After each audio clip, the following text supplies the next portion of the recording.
Hello, everyone. It's a great honor to be here today with Ken Hammond. Ken is a professor of history at New Mexico State University and an expert in Chinese history, politics, and language. He was formerly director of the Confucius Institute at New Mexico State and has a long history as part of the US left and of helping to build friendly and mutually beneficial relations between the US and China. And we're going to be talking about Edgar Snow, who was a crucial figure in terms of US-China relations and in building understanding in the West of Chinese socialism.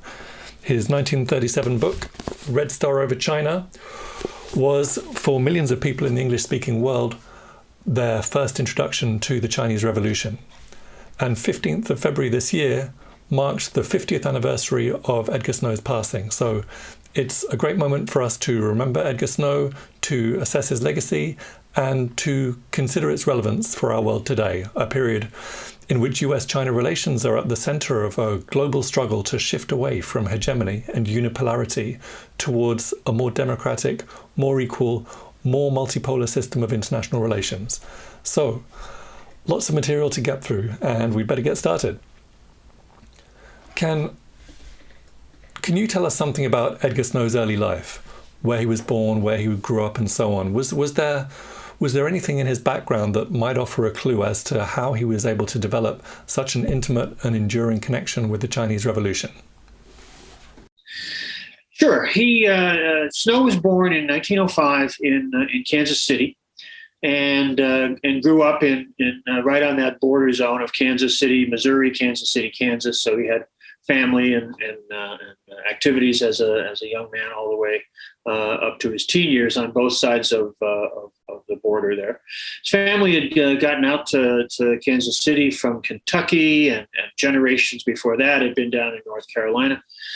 There's not a lot in his background, I think, that specifically pointed the direction or showed the direction that he might go in, although he was very proud of the fact that his great-grandfather had freed slaves before the Civil War and was something of an abolitionist in Kentucky at a time when that was a rather contentious position. So he seemed proud of that. But he talked about how when he was growing up, his own father's work, people in that area didn't really know anything about the much of the wider world.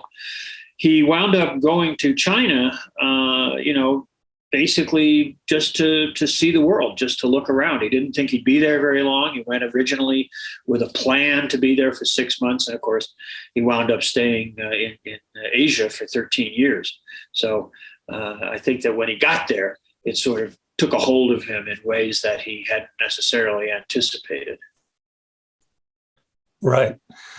And it's intriguing that early on, Edgar Snow visited India with a letter of introduction from Agnes Smedley, who, of course, had been married to a prominent Indian revolutionary and was herself a fighter for Indian independence. To what extent did Snow's interactions with Nehru, the Naidu sisters, and Mahatma Gandhi influence his political development? I mean, he was reportedly unimpressed with Gandhi, for example. Do you think that experience made him more receptive to the message of Mao, to the message of the Chinese communists? Oh, yes, I think very much so. His visit to India comes after he'd been in Shanghai for a while. He had gone to school, to university in Missouri for a bit, studied journalism and things like that. And when he wound up in Shanghai, he got involved with writing for an English language publication there. And then after a while decided to make this journey down to not just to India, but through Southeast Asia. Visited the Philippines, visited Vietnam, or French Indochina at that point. And all of those encounters began to really open his eyes to the problems of colonialism and imperialism on the part of the French, the Americans, and the Philippines, and of course, most especially when he got to India with the British. Agnes Smedley had been, she was a longtime activist, had been involved with the Indian struggle for self-rule and independence. She had, for a while, earlier in the 20s, been living in Berlin and was in a relationship with, I think, with the uncle of the Naidu sisters, and so she had very close connections into the liberation struggle in India. So she had given Snow this particular letter of introduction, and he got to meet in that first visit. He got to meet both the Naidu sisters, one of whom, Sarojini, was the great aide to Gandhi, and the other, Suhasini, who was a member of the Indian Communist Party and a revolutionary activist. But he also met, he didn't really, I mean, he met briefly, but he mostly got to see Gandhi. Gandhi was very involved in negotiations at that point. But he did get to be present at some of that and observe some of that. And he had some very good conversations with Nehru. So this was really his first sort of deep introduction to the radical movement, to the independence movement, and to the Indian communists. He writes in his one of his autobiographical texts about how Suhasini was really the first communist that he had consciously met. He said he may have met people earlier who were, but he didn't know that at the time.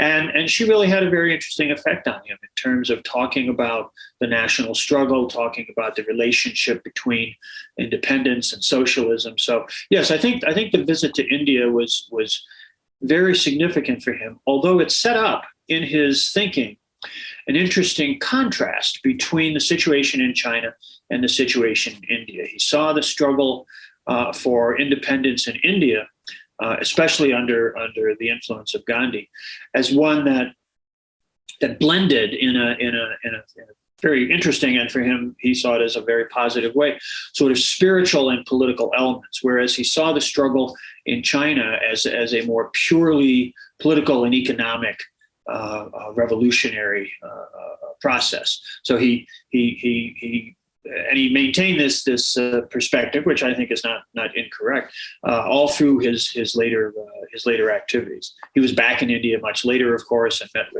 with Gandhi and Nehru again when the independence process had gone forward. But all through that, he had this contrast in his head. He supported both struggles, but he saw them in this rather different light.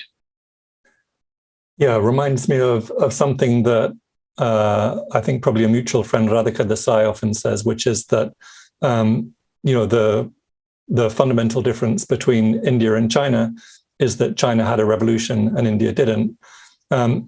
Do you think Edgar Snow would have had an opinion in relation to the differences regarding revolutionary strategy, revolutionary tactics between the Congress on the one hand, the leadership of the Indian Revolution, and the Chinese Communist Party on the other hand?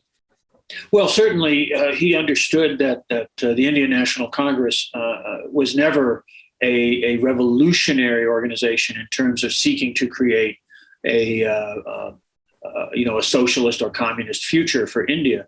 That it was a united front. It was a coalition. It encompassed a lot of political elements.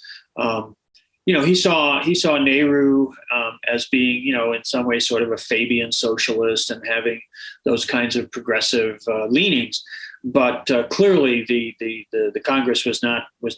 Its objective was not to create a socialist India, but simply to get India out from under British rule so that it could pursue its future. And within that struggle, there were socialists, there were communists, but there were also a lot of more liberal forces seeking really to establish a more bourgeois democratic regime, which of course is what emerged, to some extent in the aftermath of 47. But I think that Snow understood from very early on that the revolutionary struggle in China was led by and was going to be, was going to win because of its explicitly political and economic focus. Its focus on transforming the economy, transforming the livelihoods of the people. Right. But with, this very personal relationship with both the Indian independence process and post-independence India and the Chinese Revolution and post-liberation China, it must have been very difficult for someone like Edgar Snow when India-China relations went from, quite a close friendship and the birth of the non-aligned movement and the Bandung spirit. Zhou Enlai and Nehru had, a close personal relationship, and they developed together the principles of non-interference. To the border confrontation in '62 and a period of quite sustained hostility. Well, I think that obviously throughout the later part of his life and career, Snow clearly maintained his close relationship with China, with the Chinese leaders, his support for and his efforts to promote understanding of what was happening in China, China's socialist development, all of that. I think that he saw that after that promising start, after Bandung in '55 and all that the course of political development in India really diverged from that in China. And India became increasingly nationalist and increasingly focused on its relationship with the West. Obviously, the conflicts between India and Pakistan complicated that situation as well. And the difficulties that arose over the border, which of course was a particularly fraught region because of Tibet and American clandestine operations that were going on there, that were facilitated by India, and then India hosting the so-called government in exile after 1959. Those things complicated a relationship which, had, as we say, had a promising start, but got stuck in sort of post-colonial ambitions, I guess, on the part of the Indians, where they really kind of lost their way in terms of internationalism and solidarity. Whereas I think the Chinese, and Snow certainly felt this, continued to pursue their course pretty consistently going forward. Yeah, I mean, obviously the Sino-Soviet split also fed into this kind of confrontation and hostility between India and China. But anyway, Edgar Snow was part of a definite milieu of Chinese and expatriates who, in very difficult conditions, supported or were sympathetic to the revolution. Can you tell us something about his relationships with figures like Sung Ching-ling, the writer Lu Xun, Agnes Smedley, and George Hattem? Well, he was, of course, he knew all of them. I think probably the closest relationships that he had were those with Sung Ching-ling and probably Smedley. Agnes Smedley, of course, plays such a central role in a lot of the engagement of the foreigners who came to China. She served as an intermediary in it for a number of people's connections, including other figures like Anna Louise Strong a little bit later. But Sung Ching-ling, of course, her position was so pivotal. She was the widow of Sun Yat-sen. She was so prominent that even though she was openly contemptuous of Chiang Kai-shek and the nationalists, she was pretty untouchable politically and personally. And so she was able to facilitate contacts and relationships for Snow and for others in that movement at the time. Just based on the prestige and the intimate knowledge that she had of the revolutionary movement and of political activists on the left, more broadly. Lu Xun, now Snow's relationship with Lu Xun was very interesting. He had when he was still in Shanghai, he had worked on getting some translations of Chinese literature, short stories mostly, published in a little anthology, and several of Lu Xun's stories had been included in that. So he had certainly been aware of him, but it's not really until he moves to Beijing later in the 1930s that he gets to meet Lu Xun. Lu Xun lived over on the near west side of the old city of Beijing. His home there is still a museum today. It's fun to go visit. But he got to know Lu Xun in Beijing, and again worked with him on promoting more of his writings, getting translated into English and getting access for those. Wrote articles about Lu Xun to sort of, communicate about him to a wider audience. And I think that figures like Lu Xun were important to Snow because he really wanted to show the how the revolution, how the struggle in China was such a human endeavor, was so focused on human values, human life, improving the lives of the people. And of course, Lu Xun's writings are so sympathetic and so evocative of both the suffering and the hardship and the difficulty of transformation, but also, that the spirit of vision, the spirit of working for a better future. Whether you were formally part of the Communist Party and the revolutionary movement per se, or whether you were simply contributing whatever you could. And I think that that's important because Snow always, of course, he has these wonderful long conversations with Mao, but I think Snow always sort of personally embodied Mao's precept of uniting all those who can be united, And so I think that was a very important connection for him. George Haydn, Ma Haida in Chinese, who was a lifelong friend of the revolution and lived on in China after liberation. And Snow saw him again during later visits to China. Was once again a foreigner who had come to China and just been drawn in because of his own personal sympathies. He was a medical doctor and advised the party and the Red Army on sort of, I guess, public health issues, you would say. So he also was part of this.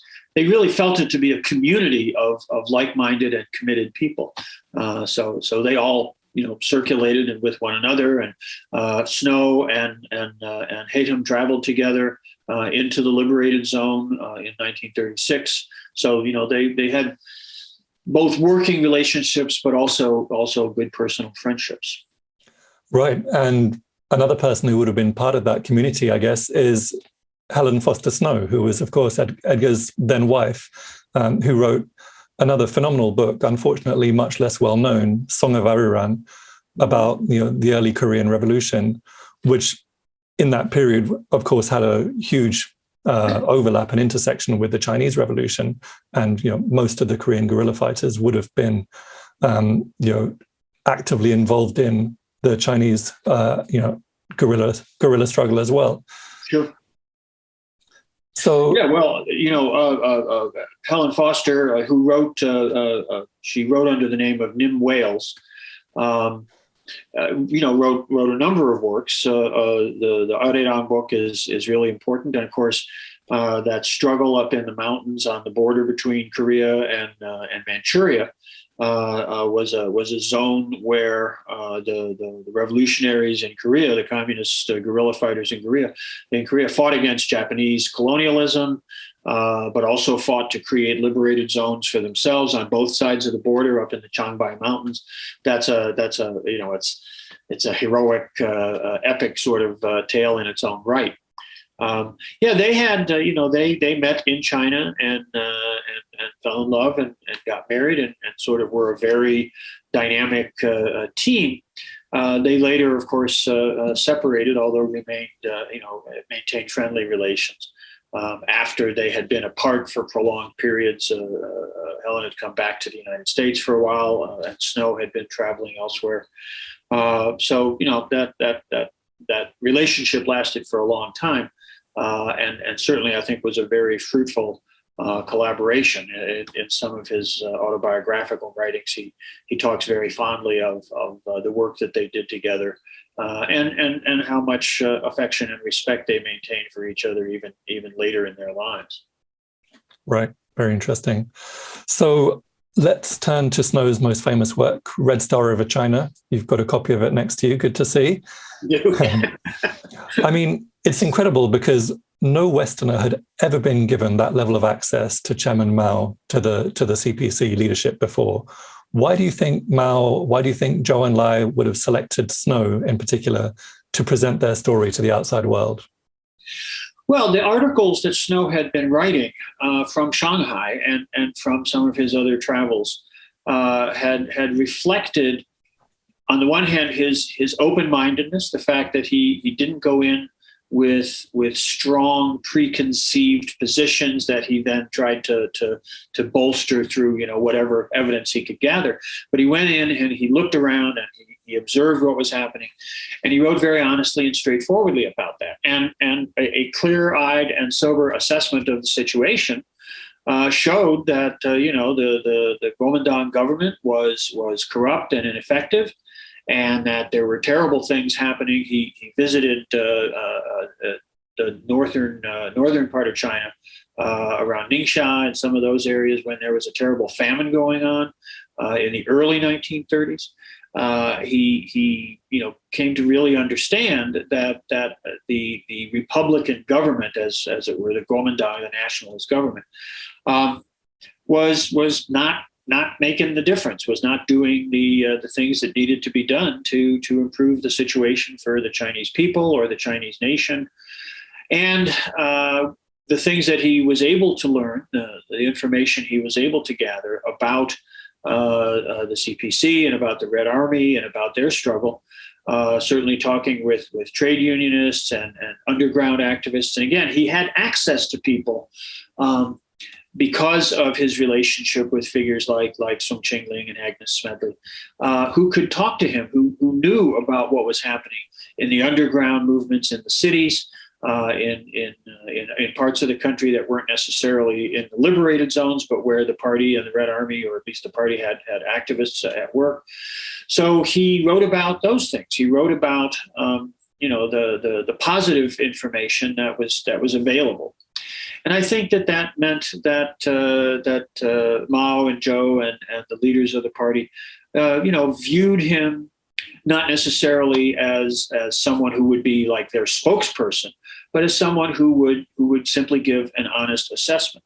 And of course, the fact that he had introductions from Sung Ching-ling, she sent a letter along with him. That was very important. His journey to the liberated zones was fascinating because, of course, this was in a period where the Chiang Kai-shek was pursuing what he called the extermination campaigns against the party and the Red Army. But the commander of the nationalist forces in Shanxi province was Zhang Sheliang, who was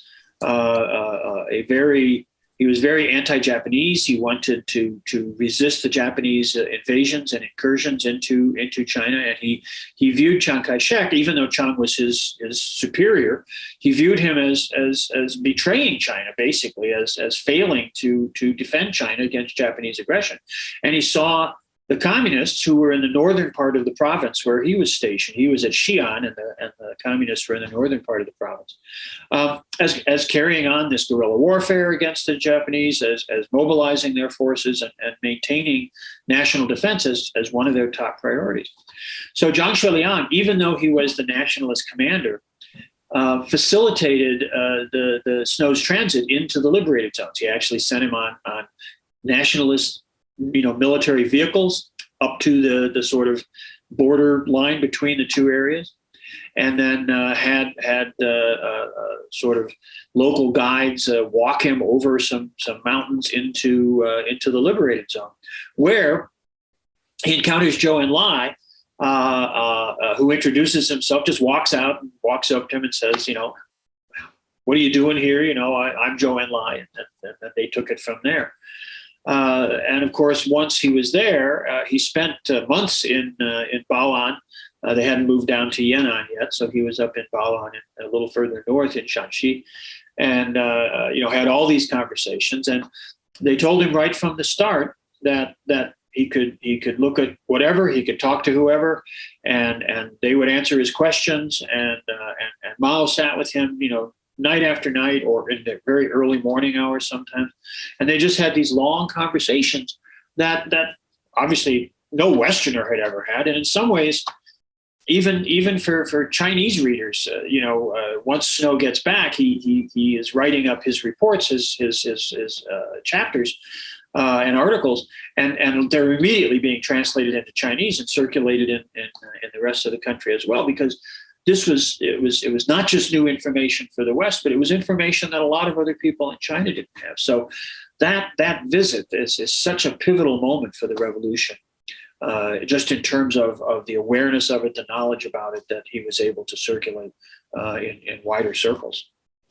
Yeah, and in terms of the trajectory of the Chinese Revolution as well, it was a incredibly important and pivotal time, wasn't it? Because as I recall from in the postscript, he writes about being back in Xi'an and sort of more or less witnessing the Xi'an incident, and getting Chiang Kai-shek in a room with Zhou Enlai and negotiating the start of the Second United Front. Right. So this absolute historic moment, and here's Edgar Snow with a front row seat. Exactly. No, his ability, and obviously it wasn't that he was able to see what was going to happen and position himself to be there, but he was fortunate enough in a number of instances to be right on the scene when these great transformations were taking place. He's back in Beijing later in 1937 when the Japanese invasion begins. And that becomes a very tumultuous period, and his home in Beijing becomes a sort of refuge for leftist intellectuals and activists who gather there because they know that although the Japanese are occupying the city, at that point they were still not going to mess with a foreigner, especially an American. And so he was able to protect people and help them get out of the city safely and all that. So yeah, he's right on the scene for all these fantastic sort of episodes, as he had been in Shanghai back in 1932 when the fighting with the Japanese and the Chinese on the western part of the city there broke out. He describes being right along the Suzhou Creek, right along the little river there that separates the northern and the southern parts of western Shanghai, and watching the fighting on the other side. He says you could sort of see the end of the lines of both the Chinese and the Japanese positions. And the exchanges going on between them, and so he's present at all these events, all these moments in the history that of course then he's writing about.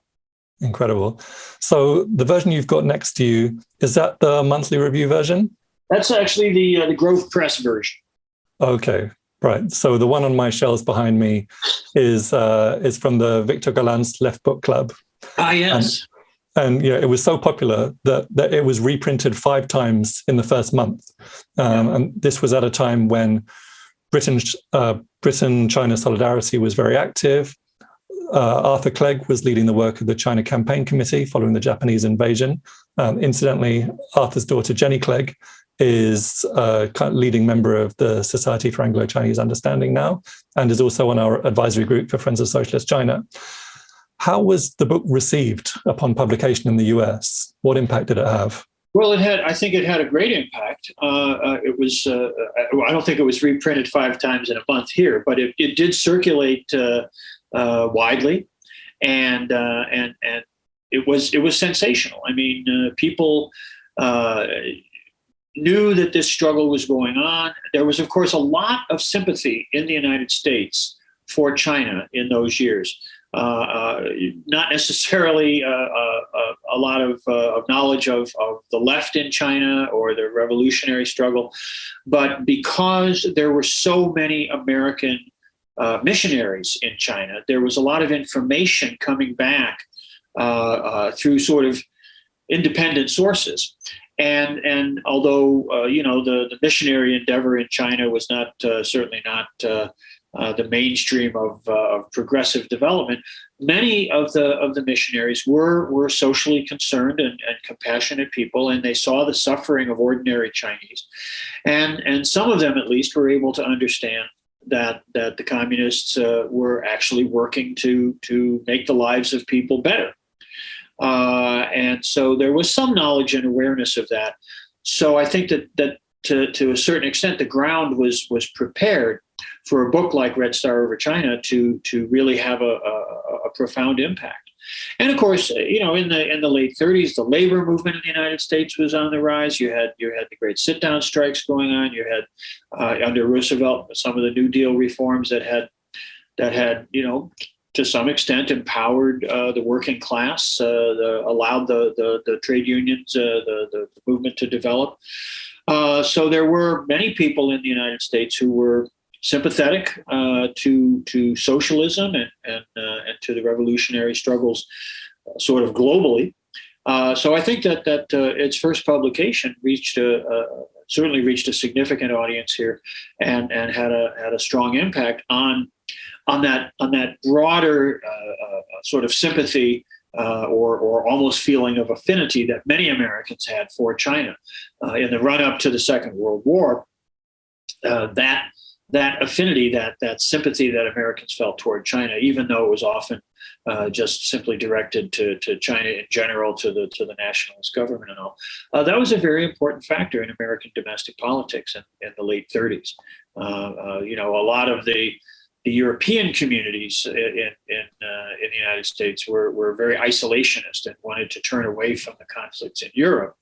But a lot of people, especially in the Midwest, were very sympathetic to the situation in China. So I think Red Star Over China had a significant impact in deepening that sympathy, but also perhaps in nudging it a little bit to the left as well. Right, fascinating. And of course, Red Star Over China is a book that's had a few lives, if you will. It came out in 1937 and was obviously very influential at that time, but it also became transformed into a classic of the left and particularly of the Maoist or the New Communist movement in the 60s and 70s in the US and Europe as well. It was republished in affordable public paperback by Penguin. And then there were other books published by Monthly Review Press, such as The Great Road, Agnes Medley's biography of Jude Day, The Scalpel, the Sword, the biography of Norman Bethune, Song of Araran, which we've mentioned. How important were these books to that generation that kind of got involved? A lot of people would have got involved during the student movement in the 1960s. What role did this body of literature play in their political development, and how important were outlets like Monthly Review Press, The Guardian Weekly, and the China bookstores? Sure. Well, all of that was incredibly important, and that's my story. I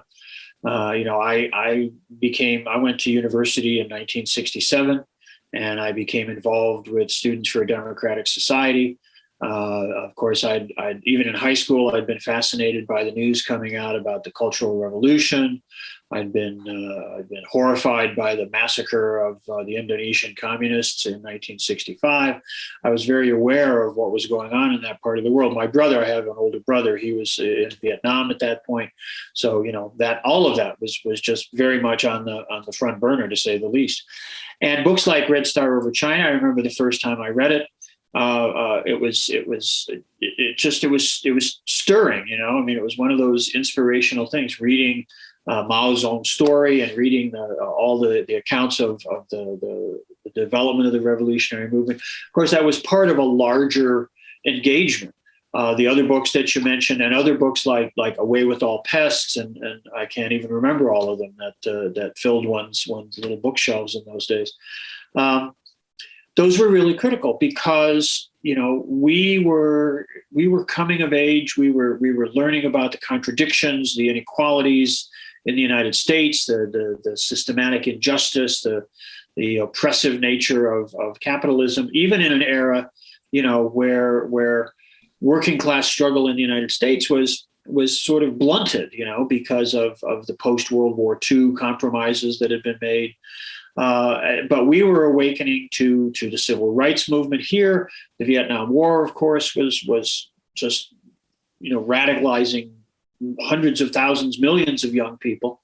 And reading these books gave us access to knowledge and information about people in the world who had gone through their own struggles, much more profound struggles than what we were dealing with. But we could draw inspiration from that. We could learn lessons from that. So reading all those books, learning about China, learning about a revolutionary struggle that had succeeded and that had gone on to achieve, at that point, of course, just the initial stages of socialist development. and which was still struggling to resolve its own path, to address profound issues of liberation and the concerns around bureaucracy and things like that. So I think that it's hard to overestimate the impact that those kinds of books had. And you mentioned, Monthly Review, we all read that. The Guardian, we all had subscriptions to all that stuff. It was vital. China Books and Periodicals in San Francisco was a great source we used to all get the catalog and you'd get new publications as they came out. That's where I got my little red book and Lin Biao's book on People's War and stuff. It was those things were vital for the development of our movement in those days. I think we all learned a lot about imperialism, a lot about capitalism, a lot about socialism from that reading. And of course, from the conversations and the struggles that we were dealing with, the protests against the war, the organizing in communities of poverty and dealing with racism and things like this. Of course, it was a tremendous period of personal development for so many of us, and the movement itself. It's hard to think about that period without thinking about those publications and those books with Red Star over China right at the heart of that vortex. Right, absolutely, and very exciting times. And what's interesting is that for most of the 1950s and 1960s, at least, there was pretty much no contact or no formal contact between the US and China, and yet you've got a strong and an enduring tradition of solidarity between sections of the US progressive movement and the Chinese Revolution, between the Black Liberation Movement and the Chinese Revolution. Du Bois obviously went over to China more than once. You had the Williams. Claudia Jones went to China and consistently demonstrated her solidarity with the Chinese Revolution. And Malcolm X, of course, his strong identification with the Chinese Revolution is well documented in his speeches, in his statements. But that's in spite of the fact that visits and people-to-people contacts were extraordinarily difficult. And contrary to what one might expect, the Chinese leadership was actually pretty well informed about the US, and there were some remarkable people involved in that. People like Huang Hua, Ji Chaozhu, Tang Minzhao, Anna Louise Strong, we've spoken about, Sol Adler, Robert F. Williams, Mabel Williams, Israel Epstein, and so on. Sure. Can you tell us something about those people and the influence and the impact that they had both in China and on the progressive movement in the US? Well, I think, there were channels, shall we say, of communication and contact. Of course, Bill Hinton and Bertha Sneck would be other people to remember in that regard. I'm trying to think of some other examples, but all the people that you've mentioned, there were contacts, there were connections that were maintained with people in China. Also, of course, because of anti-war activism. There were contacts with the National Liberation Forces in Vietnam as well. And some of those involved side connections with China as well. It was possible for information to move back and forth. Publications, the Beijing Review, for example, the weekly magazine that the Chinese put out. You could subscribe to that, even with the hostility, between the United States and China. It was still possible to get that kind of knowledge and information in those publications. But there were certainly in these kind of convoluted routes, via Europe or via Canada, personal contacts, personal connections could communicate information, which then could be disseminated through things like the US-China People's Friendship Association. That's a little bit later. That's more a 70s thing. But people, I remember hearing things that had been communicated through Chinatown in San Francisco. There were obviously always contacts, information coming out to Hong Kong. A lot of communication across that border, which then was disseminated further into the West. So personal connections by people who had gone to China, stayed in China. There was, of course, that community of Americans and other Westerners living in Beijing. The Crooks, Bertha Sneck that I mentioned, a few other people who were there all through the 50s, the 60s, and on down into the 70s. So it was the links were attenuated, but they were persistent because there was for people within the radical left, there was such a strong desire to know. And for people in China, there was such a strong desire to communicate. I think it's clearly true that Mao and the Chinese leadership were much better informed about things in America than Johnson or Nixon or anybody ever was about what was going on in China. But that, I think, is that's a function of I think just being a little more tuned into the realities of the world. Right. And Edgar Snow, of course, he was there. He was active in China in the 1930s. Wrote Red Star Over China in 1937, but he continued to be very close to the situation in China, and he continued to maintain a personal relationship with the leaders of the Chinese Revolution up to the time of his death in 1972. And this month, as you very well know, is the 50th anniversary, not just of Snow's death, but also of the Nixon visit and of the Shanghai Communique. Did Edgar Snow have a role in all of this? And I'm thinking specifically of Chairman Mao a couple of years previously, inviting Snow to stand next to him on the rostrum in Tiananmen Square at the National Day Parade. And Mao reputedly saying to Snow that he would welcome the US president. He would welcome Nixon to China either as a president or as a tourist.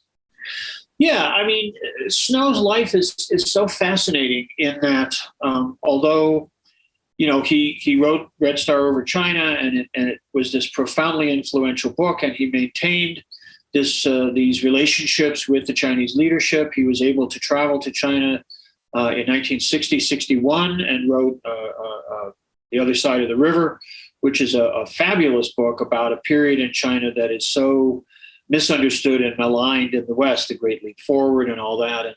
And he was able to be there on the ground, observe things. He was, able to do so pretty freely. I mean, he was so trusted and able to just do what he needed to do to see and learn. And wrote very honest accounts of China at that period. He was never someone who tried to say that China was paradise or perfect or everything was right.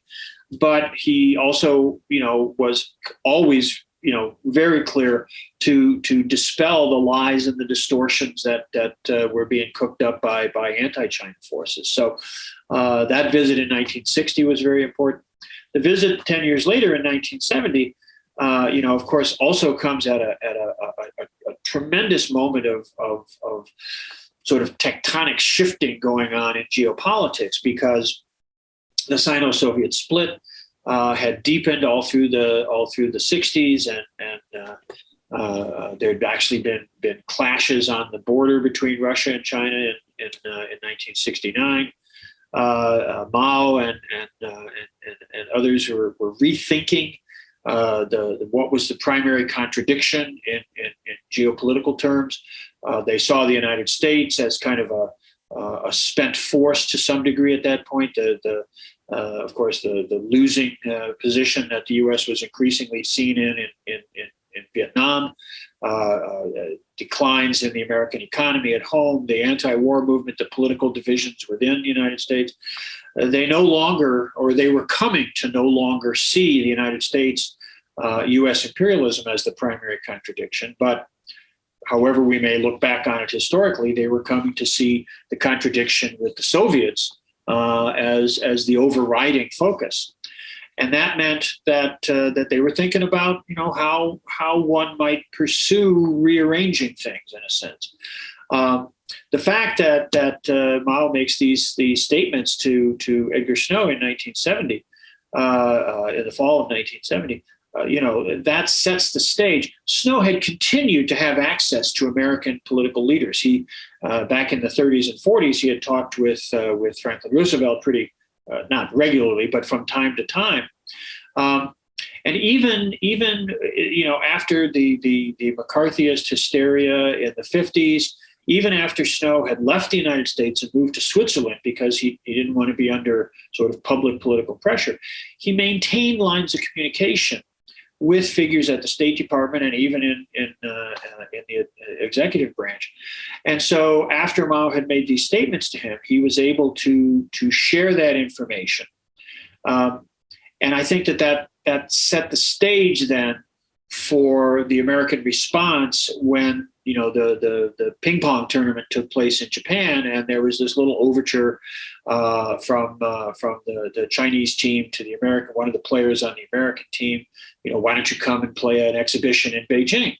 And that got facilitated, and that started the ball rolling a little more. And then, of course, Kissinger's clandestine visits in the fall of 71, November of 71, leading to the trip in February of 72. I've always felt that it was poignant, to say the least, that Snow, left us while Nixon was going to China. The timing of that was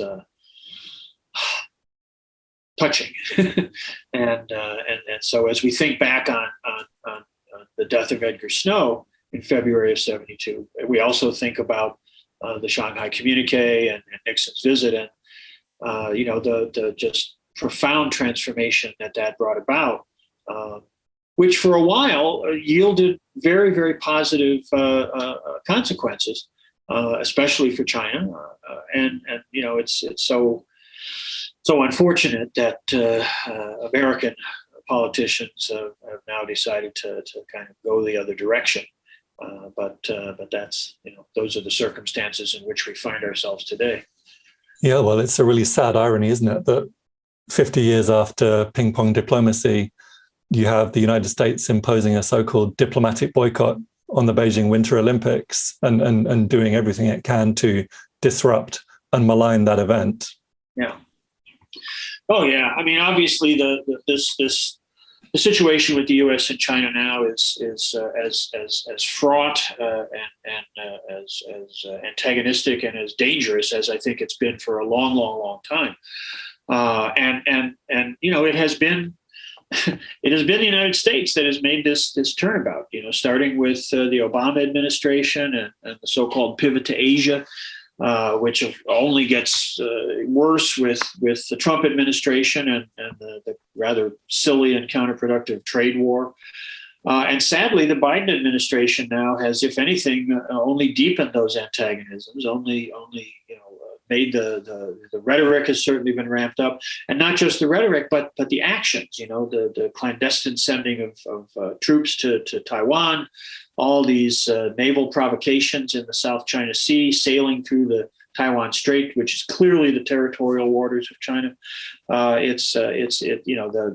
The actions of the United States and the rhetoric of politicians and some military figures have really created a very, very volatile situation. And I think one that's really dangerous, because I don't think any rational political thinker would anticipate that a war between the United States and China over Taiwan would be in anybody's interest. It would be devastating for all parties concerned. And yet, American politicians have ramped things up and created a level of tension that could run off the rails even unintentionally if provocative actions get out of line, cross certain lines. So I think that it's a very, very dangerous moment. And to have this be the 50th anniversary of the Shanghai Communique, and of course, in his video conference with Xi Jinping last November or October, President Biden made a public commitment to, respecting the one China policy, to respecting China's sovereignty and territorial integrity, a rhetorical flourish, but it's just not matched by the actual behavior of the American government. So I think it's a very dangerous moment. We're actually having a number of events here in the United States this coming Sunday to commemorate the signing of the Shanghai Communique and to call on the American government to respect the terms of the communique, to honor the terms, the commitments that it made to respect China's sovereignty and territorial integrity, to allow the Taiwan question to be resolved by the Chinese people on both sides of the straits in their own ways and in their own time, and to stop interfering, keep your hands off Taiwan. So I don't know how much effect that will have on the occupant of the White House or other members of Congress, but hopefully it'll help to have American people think a little bit more about living up to the commitments that our government made. Yeah, well, as you say, a very dangerous situation, and ultimately it's for the American people to choose whether they want to continue fighting this losing battle to maintain American imperialism, to maintain American hegemony, or whether they're willing to adapt to a new and multipolar world. That's the sort of irrevocable trajectory of international relations and global politics. But the death throes of a dying empire can certainly do a lot of damage and create a great deal of tension. Yeah, I think that that's in a nutshell what's happening. That American political and corporate elites have been used to sort of having their way in the world and telling everybody else what to do, setting the rules, and chastising people for not conforming to America's expectations. And that period's over. That era is gone. They were able to throw their weight around for a few decades, but that's over. And China's reemergence as a significant player in global affairs, this isn't some evil conspiratorial takeover move. It's just a return to a more normal, multipolar, multicentric system that was characteristic of the planet for centuries, if not millennia, until the rise of industrially driven imperialism in the 19th century. But now that modern productive technologies are diffused around the world, dispersed around the world, and China is at the leading edge of new development, the dominance of the Western imperialism, American imperialism, it's just over. But those elites are horrified by that. They're terrified of losing their power and their privileges. And of course, after the way that they've treated people around the world for since World War II especially, I'm sure that they're worried that other countries are gonna adopt an attitude of payback. But the Chinese have been very clear that that's not what it's about. They just want to, improve the lives of their people and share in creating, new connections, new relationships with other developing countries around the world. They're not talking about revenge. They're not talking about, taking the United States down. They just want to be able to go about their business, in ways that are gonna be beneficial for their people and for the people that they're sharing this development with. It would be better for American politicians to sort of think about, how can we be part of that action? Why not share in this development? Why not find the ways for it to be beneficial to American people, rather than this fortress mentality of trying to lash out and stop a process, which, as you just said, it's inevitable. It's something that's just happening as a basic structural reconfiguration of the global economy. Yeah. Those voices exist within the US ruling class. I guess someone like Jeffrey Sachs these days would be a good example of that, but their voices are really crowded out by much, much louder and much more powerful voices. Sure. It's sort of ironic that a hardened reactionary like Richard Nixon would have something closer to that vision 50 years ago than the US leaders and supposedly progressive US leaders do now. Yeah. Going back to the Nixon visit, obviously the 72 visit caused a certain amount of confusion and a certain amount of soul searching among those who looked to China as a bastion of anti-imperialism. I'm sure you witnessed that at close quarters and firsthand in your own circles. But it also made it possible for progressive people in the US to at last visit People's China relatively freely. So we saw these early visits by delegations of the Committee of Concerned Asian Scholars and of the Black Panther Party, led by Huey P. Newton, which he writes about in his autobiography, Revolutionary Suicide, of members of the Young Lords, and of former student leaders who then became prominent members of the New Communist Movement, people like Mike Klonsky, people like Bob Avakian, for example. What was the impact of these visits? Well, those visits, I think, were on the left. I mean, after the end of the war in Vietnam, and even after, say, 1971, 72, the movement in the United States was searching for a way forward. The mass movement, the mass anti-war movement, the Black liberation struggle. There had been so much repression, so much violence directed against revolutionaries and just people working for progressive change. The movement was struggling with its own direction, its own orientation. People were shifting, founding new organizations, dissolving old organizations. There were lots of alignments moving around and all this. So it was a time of political flux, shall we say, anyway. And then to have Nixon go to China, it was disorienting. It was a surprise, and it just trying to understand why the Chinese would have allowed him to come. This was part of what we were all thinking about at the time. And of course, as time went by, people learned more and read more and thought more about it and analyzed it in various ways. But all that period through the mid to late 70s into the early 80s was one of a lot of questions, a lot of curiosity, a lot of scratching your head trying to figure out what was going on.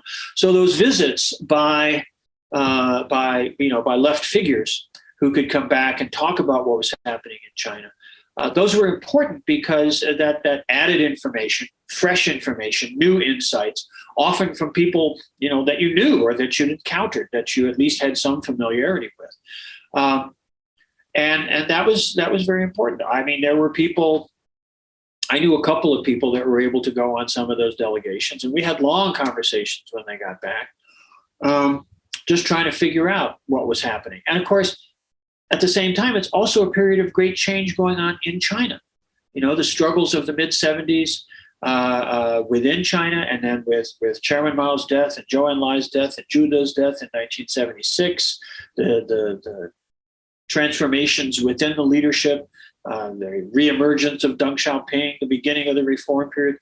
All of that is a period where, I'll tell you, we really could have used a figure like Edgar Snow, who could have given us a longer perspective and some new insights, but we were sadly deprived of that vision and that voice. But I think that was a period where a lot of people on the left really struggled to understand what was happening in China, what direction China was going to go in.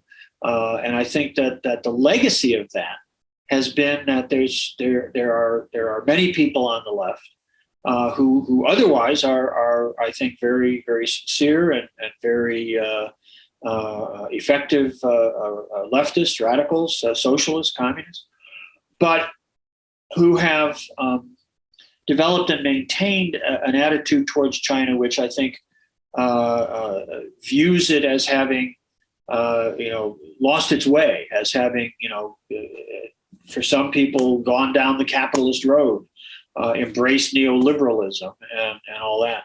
I think that's a profound misreading, but I think that grows out. That's one of the outgrowths of this period in the late 70s and the early 80s, when, although China was opening up and it became possible to go there, academics, students began to go in 1979. I was able to move to Beijing in 1982, lived there for 5 years. And it was such a period of transition, both for the Chinese and for us in the West, adjusting to the post-Vietnam era, the end of that revolutionary radical tide of the late 60s, early 70s. I think on both sides of that relationship, there was a lot of soul searching and rethinking, and that's an ongoing process. I mean, I think that in the last 10 years, perhaps, many people have once again begun to rethink their relationship with China, how they view China, as China has kind of brought itself a little bit out from under the American shadow, during the period where China was so eager to gain access to technologies and capital and other things from the West. They kind of, Deng Xiaoping used to say, bide your time and build your capabilities, take it to have a low profile. And I think that many people in the West, even on the left, mistook that for an embrace of global capitalism and sort of buying into that system, rather than a period of getting what was needed while, keeping the rhetoric on a little bit lower key. Now, as China has become more self-confident, it's been able to become more self-assertive, no longer put up with a lot of the bullying and the bullshit out of Washington or other Western capitals.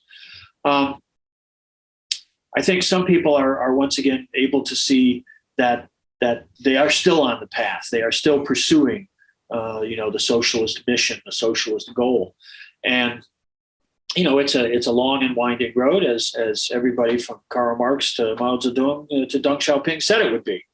But it's one that I think we can, with increasing clarity, see is the direction that is being taken.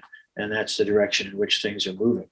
So my hope is that more people on the left will perhaps rethink their positions and come to see China once again in a little better light.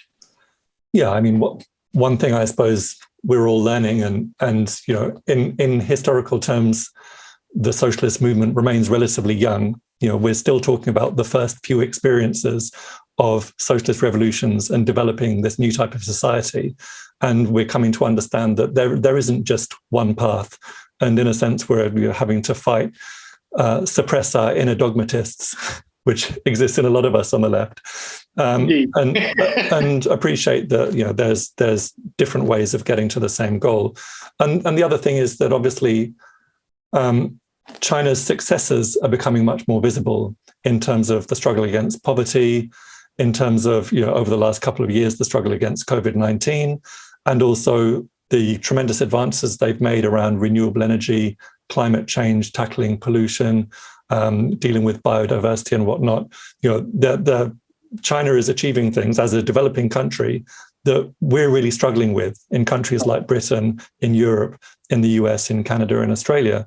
As a few people have pointed out, well, if China is capitalist and it's managed to take hundreds of millions of people out of poverty, then maybe we have to reassess our opinion of capitalism. Maybe capitalism isn't so bad after all. Or actually, is it socialist? And do we need to kind of broaden and advance our understanding of what socialism is and what that process of socialist development looks like? Right. So, just drawing our discussion to a close, as we've said, we're in this situation of new Cold War, where increasingly it's incredibly difficult to get factual information about China. Even looking back at the Beijing Olympics in 2008, those were sort of treated in the Western press as something of a coming out party for China. There was a lot of celebration of China and amazement that Beijing had done such an amazing job putting on, what was at the time, the most spectacular and really the most impressive Olympic Games that had taken place to that point in time.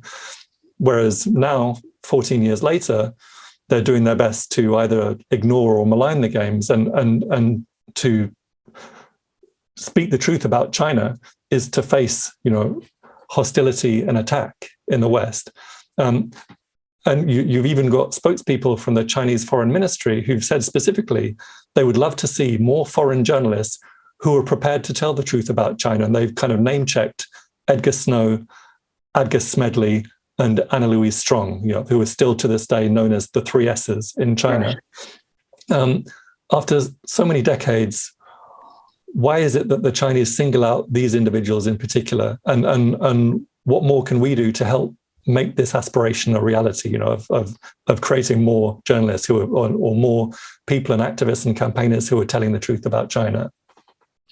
Well, I think that those two questions are intimately related. What is it about Edgar Snow or Agnes Smedley or Anna Louise Strong or a few other such figures? What is it about them that made them so influential at the time and keeps the Chinese respecting them? It's that they were willing to speak the truth as they saw it, as they understood it, based on what they had directly observed, what they had come to understand about China, even in circumstances where they were criticized or attacked in various ways, because they had a commitment, as the Chinese like to say, to seek truth from facts. And what we need today is exactly that same spirit. It is very, very difficult. I talk about this a lot with people that I'm encountering in meetings or at talks or things like that. Who there's so much propaganda. There's so many stories about China, whether it's Xinjiang or Tibet or Hong Kong or Taiwan or censorship or whatever. There's all these tropes that get trotted out that are based on their utility for the elites is that they're based on the fact that most Americans have no way to counter that. They don't have a way to push back against that because they don't know anything about China. So in a sense, our mission is, to whatever degree and in whatever ways it's possible to do so, to get the facts out there, to and not just to play a sort of reactive game. We wind up doing a lot of that because people are propagating these ideas and these stories, and you have to push back and say, that's not right, here's what's going on, but also to put out a positive message and to talk about the achievements, to talk about everything, all the things you mentioned, and then things like the differential experience of the 2008 economic crisis, where in China 20 million people got laid off from jobs because of the collapse of demand from Western consumers. But they didn't just get dumped on the street. They had the socialist infrastructure of the society. They had their hukou, they had their household registrations.